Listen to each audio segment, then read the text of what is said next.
اللہ الرحمن الرحیم الحمد للہ رب العالمین والصلاة والسلام علی سید المرسلین اما بعد فاعوذ باللہ من الشیطان الرجیم بسم اللہ الرحمن الرحیم وَإِذَا كُنْتَ فِيهِمْ فَأَقَمْتَ لَهُمُ الصَّلَاةَ فَلْتَقُمْ طَائِفَةٌ مِّنْهُمْ مَعَكَ وَلْيَأْخُذُوا أَسْلِحَتَهُمْ فَإِذَا سَجَدُوا فَلْيَكُونُوا مِنْ وَرَائِكُمْ وَلْتَأْتِ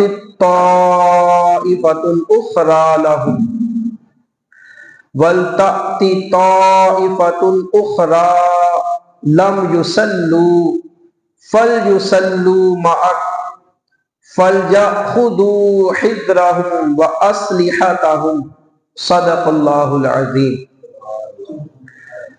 نبی پاک صاحب الولاق سیاح افلاق حضور تاجدار مدینہ صلی اللہ علیہ وسلم پر درود و سلام پڑھنے کی بے شمار برکتیں اور فضیلتیں ہیں۔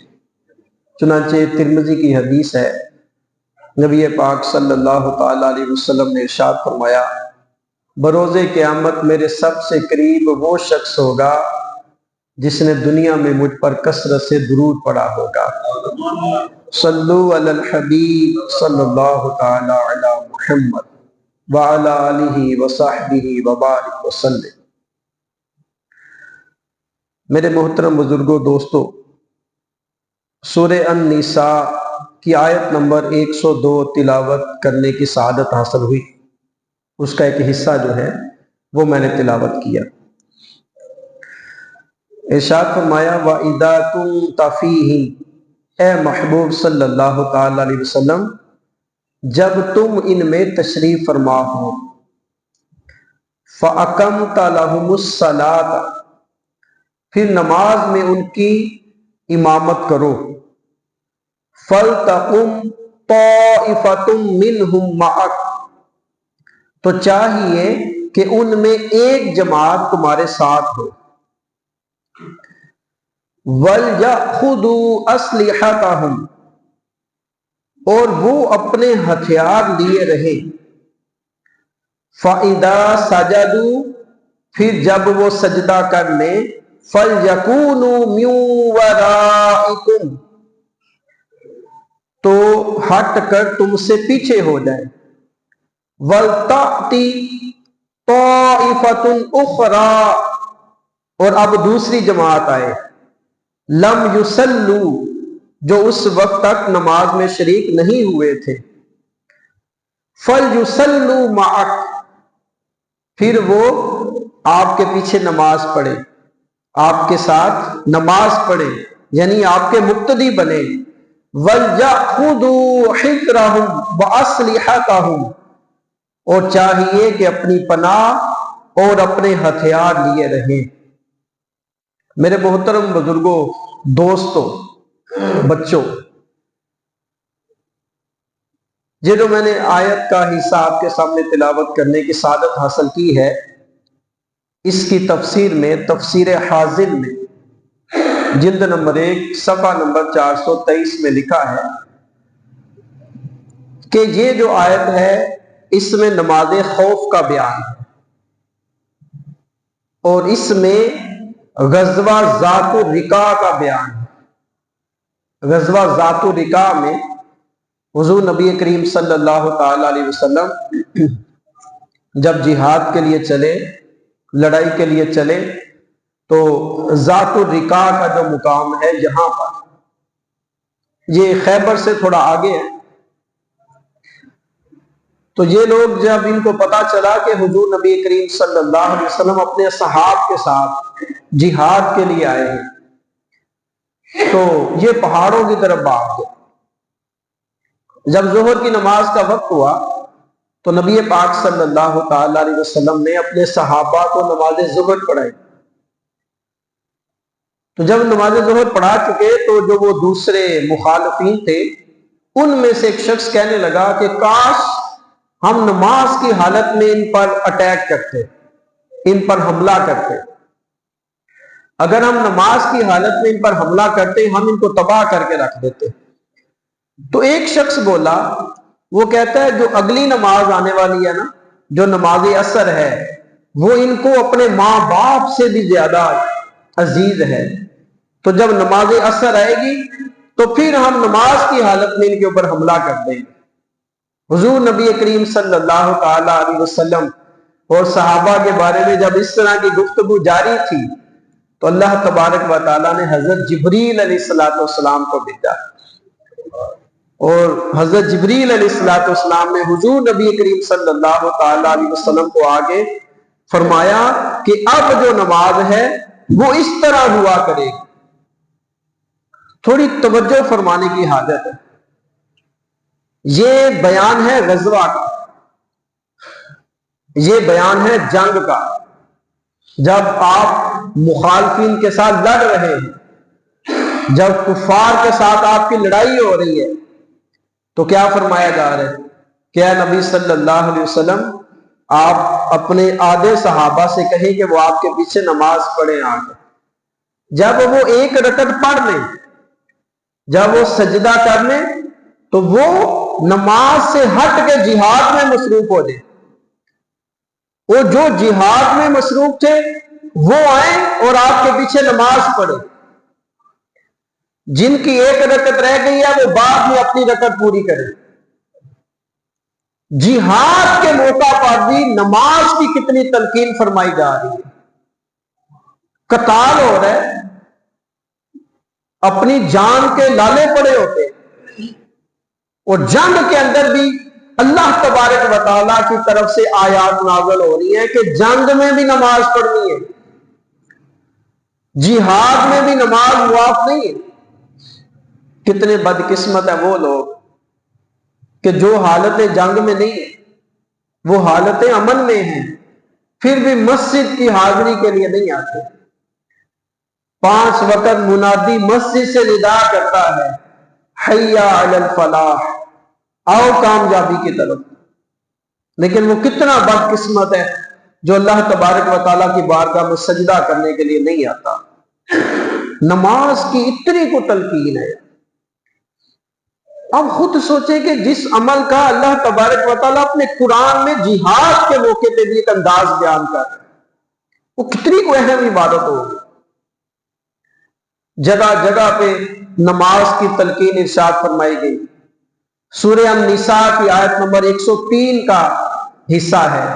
ارشاد فرمایا ان الصلاۃ کانت علی المؤمنین کتابا موقوتا، کہ جو نماز ہے وہ مسلمانوں پر ایک باندھے ہوئے وقت میں، ایک مقرر وقت میں فرض کی گئی۔ اور سورہ بقرہ کی آیت نمبر 3 میں جب اللہ تبارک و تعالی مومنین کے اوصاف بیان فرماتا ہے تو فرماتا ہے الذین یؤمنون بالغیب ویقیمون الصلاۃ ومما رزقناہم ینفقون۔ اور سورہ بقرہ کی آیت نمبر 43 میں اللہ تبارک و تعالی ارشاد فرماتا ہے وَأَقِيمُوا الصَّلَاةَ وَآتُوا الزَّكَاةَ۔ سورہ بقرہ کی آیت نمبر 45 میں اللہ تبارک و تعالی ارشاد فرماتا ہے وَاسْتَعِينُوا بِالصَّبْرِ وَالصَّلَاةِ۔ سورہ بقرہ کی آیت نمبر 83 میں ارشاد فرمایا وَأَقِيمُوا الصَّلَاةَ وَآتُوا الزَّكَاةَ۔ سورہ بقرہ کی آیت نمبر 10 میں بھی یہی الفاظ۔ سورہ بقرہ کی آیت نمبر 125 میں ارشاد فرمایا وَاتَّخِذُوا مِن مَّقَامِ إِبْرَاهِيمَ مُصَلًّى۔ سورہ بقرہ کی آیت نمبر 153 میں ارشاد فرمایا یا ایھا الذین آمنوا استعینوا بالصبر والصلاۃ۔ اور سورہ بقرہ کی آیت نمبر 177 میں ارشاد فرمایا وَأَقَامَ الصَّلَاةَ وَآتَى الزَّكَاةَ۔ اور سورہ بقرہ کی آیت نمبر 238 میں ارشاد فرمایا حافظوا علی الصلوات، اپنی نمازوں کی حفاظت کرو، والصلاۃ الوسطی، اور خاص طور پہ جو نماز وسطی ہے جو درمیانی نماز ہے، نماز اثر کی ترغیب قرآن پاک میں ارشاد فرمائی جا رہی ہے۔ مطلب میں آپ کو کہاں کہاں سے قرآن پاک کی آیت پڑھ کے سنا، جگہ جگہ پہ اللہ تبارک و تعالیٰ نے نماز کی ترغیب ارشاد فرمائی ہوئی ہے۔ اور یہ جو نماز اثر ہے، اس کے بارے میں صحیح بخاری کی حدیث نمبر 551 ہے، 551۔ حضرت عبداللہ ابن عمر رضی اللہ تعالی عنہ اس کے راوی ہیں، فرماتے ہیں کہ رسول اللہ صلی اللہ علیہ وسلم نے فرمایا کہ جس کی نماز اثر چھوٹ گئی، جس کی نماز اثر چھوٹ گئی، گویا اس کا گھر اور مال سب لٹ گیا۔ جس کی نماز اثر چھوٹ گئی، کتنی دیکھے ترغیب ارشاد فرمائی جا رہی ہے۔ سورہ بقرہ کی آیت نمبر 277، ان الذین آمنوا وعملوا الصالحات واقاموا الصلاة وآتوا الزکاة۔ تو قرآن پاک کھولیں، جگہ جگہ پہ اللہ تبارک و تعالی ہمیں نماز کی ترغیب ارشاد فرما رہے ہیں۔ تو نماز کے ساتھ اپنے تعلق کو مضبوط کریں۔ نماز کے بغیر ہم کچھ بھی نہیں ہیں، کہ نماز اتنی اہم عبادت ہے کہ قرآن پاک میں علماء فرماتے ہیں کہ کم از کم 700 مرتبہ نماز کے بارے میں ارشاد فرمایا گیا، اور تقریباً 68 سے لے کے 80 تک مقامات ایسے ہیں جہاں پر صراحتاً یہ نماز کا حکم وارد ہوا ہے کہ نماز پڑھنی۔ دیکھیں ارکان اسلام ہے، ارکان اسلام میں کسی کے اندر بھی اتنی سختی نہیں۔ حج ہے نا، حج سب پہ فرض نہیں ہے، جو صاحب استطاعت ہے وہ حج کرے گا۔ زکوٰۃ سب پہ فرض نہیں ہے، جو صاحب استطاعت ہے وہ زکوٰۃ دے گا۔ رمضان کے روزوں میں بھی چھوٹ ہے کہ اگر کوئی مریض ہے یا سفر میں ہے تو وہ اس دن روزہ نہ رکھے، بعد میں اس کی قضا کر لے۔ لیکن نماز ایک ایسی عبادت ہے، اس میں کوئی چھوٹ نہیں۔ سفر میں ہے، حضر میں ہے، آپ بیمار ہیں، آپ صحت مند ہیں، نماز چھوڑنے کی پرمیشن نہیں ہے۔ ہاں، عورت پہ مخصوص اوقات میں وہ ایک الگ بات ہے۔ تو ایک بندہ مومن جو عاقل بالغ ہے، اس کے لیے 5 وقت کی نماز پڑھنا جو ہے یہ اللہ تبارک و تعالیٰ نے فرض کیا ہے۔ وہ نماز ایک ایسی عبادت ہے پیارے دوستو، میرے اسلامی بھائیوں، کہ ابھی آپ نماز پڑھنے کے لیے نہیں جاتے، ابھی آپ نماز کی تیاری میں ہوتے ہیں نا، تو اللہ تبارک و تعالیٰ آپ کے گناہ معاف کرنا شروع کر دیتے ہیں۔ ابھی آپ نے نماز پڑھی نہیں، بلکہ ابھی آپ نماز کی تیاری کر رہے ہیں۔ صحیح مسلم کی حدیث نمبر 577، حضرت ابو ہریرہ رضی اللہ تعالی عنہ اس کے راوی ہیں کہ رسول اللہ صلی اللہ تعالی علیہ وسلم نے ارشاد فرمایا، جب بندہ مومن وضو کرتا ہے نا، تو وضو کے لیے جب بندہ ہاتھ دھوتا ہے تو اللہ تبارک و تعالی جب وہ بندہ وضو کرنا شروع کرتا ہے تو اس کے اعضاء کے دھونے کے ساتھ اس کے گناہ معاف کرنا شروع کر دیتا ہے۔ صحیح مسلم کی حدیث نمبر 577، حضرت ابو ہریرہ رضی اللہ تعالیٰ عنہ اس کو راوی ہے کہ حضور صلی اللہ علیہ وسلم کیا ارشاد فرما رہے ہیں کہ جب بندہ مومن وضو کرتا ہے وہ اپنا چہرہ دھوتا ہے، کو چہرہ دھونے سے جو اس نے آنکھوں سے گناہ کیے ہوتے ہیں اللہ تبارک و تعالیٰ وہ گناہ معاف کر دیتا ہے۔ وہ جو وضو کا پانی ہے نا، یا پانی کا آخری قطرہ جب اس کے منہ سے نیچے ٹپکتا ہے وہ اس کے گناہ اس سے جڑ جاتے ہیں۔ پھر بندہ مومن جب ہاتھ دھوتا ہے تو ہاتھ دھونے کے دوران جو ہاتھوں سے پکڑ کے گناہ ہوتے ہیں اللہ تبارک و تعالیٰ اس کے وہ گناہ معاف فرما دیتا ہے۔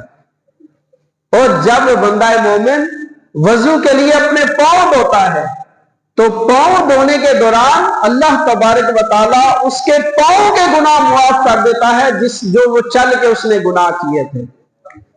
تو وہ بندہ اپنے گناہوں سے پاک صاف ہو جاتا ہے۔ ابھی نماز شروع نہیں ہوئی، ابھی وہ گھر میں ہے، ابھی وہ نماز کی تیاری کر رہا ہے۔ اچھا جی، اس نے وضو کر لیا، وضو کی تیاری کر کے جب وہ اپنے گھر سے چلتا ہے تو صحیح بخاری کی حدیث نمبر 477 ہے، 477.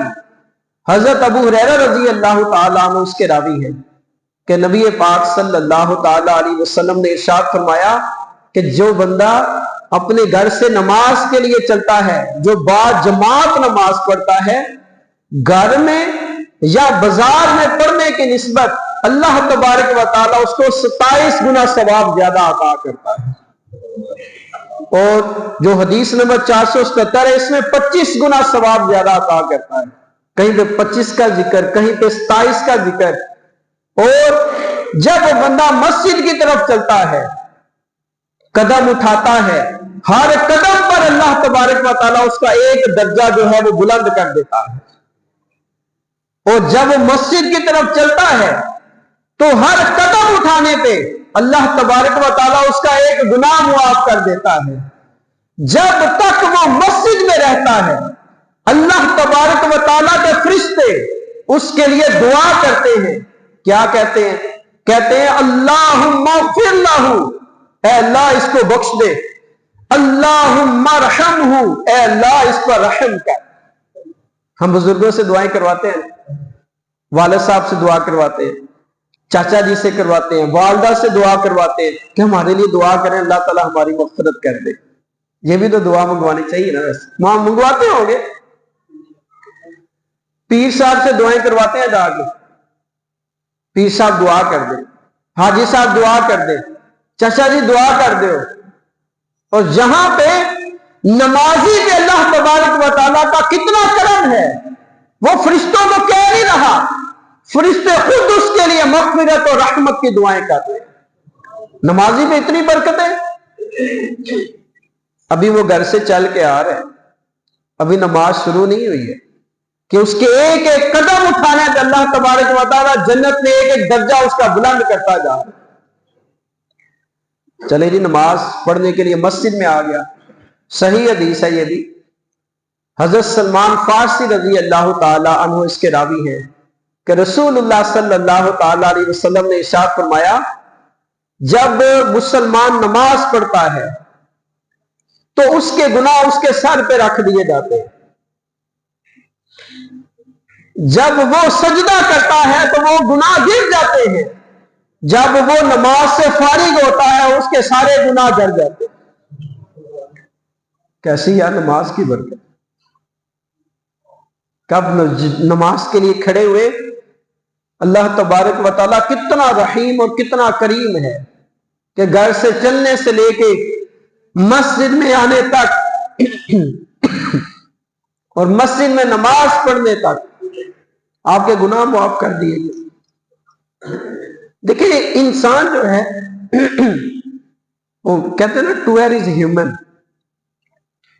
انسان خطا کا پتلا ہے، انسان سے خطا ہو جاتی ہے، لیکن اللہ تبارک و تعالیٰ نے گناہ گار بندے کو گناہ گار نہیں چھوڑا. اس کو ایسے ایسے موقع فراہم کیے ہیں کہ میرا بندہ یہ عمل کرتا جائے میں اس کے گناہ معاف کرتا جاؤں. تو یہ تو دیکھیں احادیث بھری پڑی ہیں. آپ کوئی بھی حدیث کی کتاب اٹھا کے دیکھ لیں، آپ صحیح بخاری دیکھیں، اب تو سافٹ ویئر آگے ہوئے، بخاری شریف، مسلم شریف، ترمذی، ابو داؤد، جو بھی آپ کو کتاب چاہیے آپ کو آن لائن مل جاتی ہے. تو جب احادیث کا وہ چیپٹر آتا ہے نا، ہم نماز لکھتے ہیں، آپ اس کو سکرول کرنا شروع کرتے ہیں، اتنی نمازیں ہوتی ہیں ختم نہیں ہو رہی، اتنی زیادہ ترغیب ہے. تو نماز کے بغیر ہم کچھ بھی نہیں ہے. 5 وقت کی نماز ایک بندہ مومن پر فرض ہے، وہ ہم نے پڑھنی ہی پڑھنی.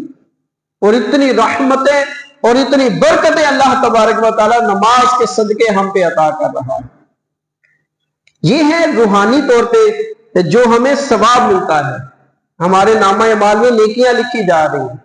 نماز کے اوپر سائنس میں بڑی ریسرچ ہوئی ہے، پوری دنیا میں اس کے اوپر ریسرچ ہوئی ہے کہ یہ جو عمل مسلمان کرتے ہیں اس کے بینیفٹ کیا ہے. آج دنیا میں جو سب سے زیادہ ایکسرسائز کی جا رہی ہے وہ کون سی ہے بھلا؟ یوگا. یوگا اتنا زیادہ کیا جا رہا ہے کہ صرف امریکہ کے اندر 36 ملین لوگ ہیں جو یوگا ایکسرسائز ڈیلی روٹین سے کرتے ہیں، صرف پوری دنیا سے ہٹ کے۔ ہمارے دکن میں سپورٹس کمپلیکس ہے، وہاں بھی یوگا کی کلاسز ہوتی ہیں باقاعدہ، اور سیمینار ہو رہے ہیں۔ جی آپ نے وہ اوور ہیڈ برج پہ وہ بورڈ لگا ہوا دیکھا ہوگا، بینر لگا ہوا ہے۔ تو یوگا جو ہے یہ پوری دنیا کے اندر اس کو ایڈمائر کیا جا رہا ہے۔ کس کے لیے؟ میڈیٹیشن کے لیے۔ آپ مینٹلی ریلیکس ہونا چاہتے ہیں، دنیا کی ٹینشنیں ہیں، پریشانیاں ہیں، آپ کو فزیو تھراپسٹ کیا کہہ رہے ہیں؟ یوگا۔ بڑے بڑے سپورٹس مین آپ کو کیا کہہ رہے ہیں؟ یوگا کریں۔ یوگا کی جو بڑے بڑے اہم پوسچر ہیں نا، وہ سارے نماز جیسے ہیں۔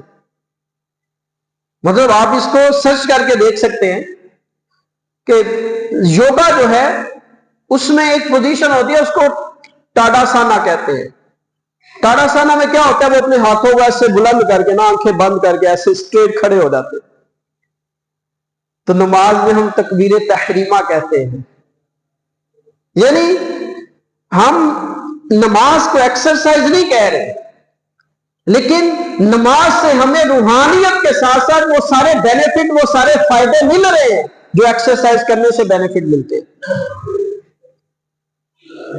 پھر پریئر، وہ ایک پوزیشن ہوتی ہے جس میں یہ یوگا کرنے والے سیدھے کھڑے ہو جاتے ہیں، اپنے ہاتھوں کو ایسے باندھ کے آنکھیں بند کر لیتے ہیں۔ تو ہم قیام میں کیا کرتے ہیں؟ نماز میں قیام اس جیسا ہے۔ پھر اوتانا سنا، جس طرح ہم رکوع کرتے ہیں نا، یہ رکوع کی طرح نیچے ہاتھ کر کے جھک جاتے ہیں، ہم تو گھٹنوں کے اوپر رکھتے ہیں۔ تو بالکل نماز جیسی پریکٹس جو ہے یہ اس یوگا ایکسرسائز کے اندر کروائی جا رہی ہے۔ بالاسانا، یہ یوگا کی وہ پوزیشن ہے جس میں ہم سجدہ کرتے ہیں، ہم تو کندھوں کے درمیان ہاتھ رکھتے ہیں نا، وہ اپنے بازو سامنے پھیلا دیتے ہیں بالاسانا کے اندر۔ پھر وجراسانا، جس طرح ہم التحیات بیٹھتے ہیں وہ اس طرح سے بیٹھ جاتے ہیں۔ اور یہ ایک ایکسرسائز کا ایسا طریقہ ہے جو پوری دنیا میں اڈاپٹ کیا جا رہا ہے۔ جب پوری دنیا کے اندر غیر مسلم اور مسلمان دونوں اس کو اڈاپٹ کر رہے ہیں، کیوں اڈاپٹ کر رہے ہیں؟ پوسچر کے لیے، باڈی کی فلیکسیبلٹی کے لیے، جسم کے اندر لچک رہے، بڑھاپے میں جا کے جوڑ ہڈیاں درد نہ کرے، جسم طاقتور رہے، باڈی کا بیلنس رہے۔ اللہ کے نبی صلی اللہ علیہ وسلم ہمیں 1400 سال پہلے نماز کی یہ ساری پریکٹس کر کے بتا چکے۔ ہم نماز اس نیت سے نہیں پڑھیں گے کہ ہماری یوگا جیسی پریکٹس ہو، ہم نماز اس لیے پڑھیں گے کہ اللہ تبارک و تعالیٰ نے ہمیں حکم دیا ہے، اللہ کے نبی صلی اللہ تعالی علیہ وسلم نے ہمیں حکم دیا ہے، ہم اس لیے نماز پڑھتے ہیں۔ دوسرے بینیفٹ تو ساتھ ساتھ ملیں گے۔ یونیورسٹی آف ملیشیا کے اندر یہ ریسرچ کی گئی، بایو میڈیکل انجینئرنگ ڈپارٹمنٹ کے اندر۔ تو وہ بڑے بڑے جو سائنٹسٹ تھے وہ ادھر اکٹھے ہوئے، اور ان کا جو بڑا لیڈر تھا حازم دوفیش، یہ آپ لوگوں نے نام شاید سنا ہو پہلے۔ حازم دوفیش جو ہے یہ ان کا لیڈر ہے۔ سائنسدان ہوتے ہیں تو بڑا سائنسدان بھی ایک ہوتا ہے، باقی اس کی ساری ٹیم ہے۔ ان لوگوں نے کیا کیا کہ انہوں نے کہا کہ دیکھتے ہیں کہ جب مسلمان نماز پڑھتا ہے تو اس کے جسم کے اندر کیا کیا تبدیلیاں آتی ہیں، اس کے دماغ کے اندر کون سے سگنل ایسے پیدا ہوتے ہیں۔ انہوں نے کیا کیا؟ انہوں نے یہ جو ہوتا ہے نا EEG، الیکٹرو انسیفلوگرافی، جس سے یہ بھی پتا لگتا ہے کہ بندے کو مرگی ہے کہ نہیں ہے، تو انہوں نے جو سروں کے اوپر جو EEG کے مانیٹر ہوتے ہیں وہ نمازی کے اوپر لگا دیے۔ جب انہوں نے دماغ کے اوپر، یہ اسکیلپ کے اوپر، کھوپڑی کے اوپر وہ سارے مانیٹر لگا دیے، تو وہ سائنسدان یہ دیکھ کے چونک گئے کہ نماز کے دوران الفا ویو ایکٹیویٹی، یہ نمایاں حد تک اس میں اضافہ ہو گیا، اور یہ الفا ویو ایکٹیویٹی سجدے کی حالت میں اپنے عروج پہ پہنچ گئی۔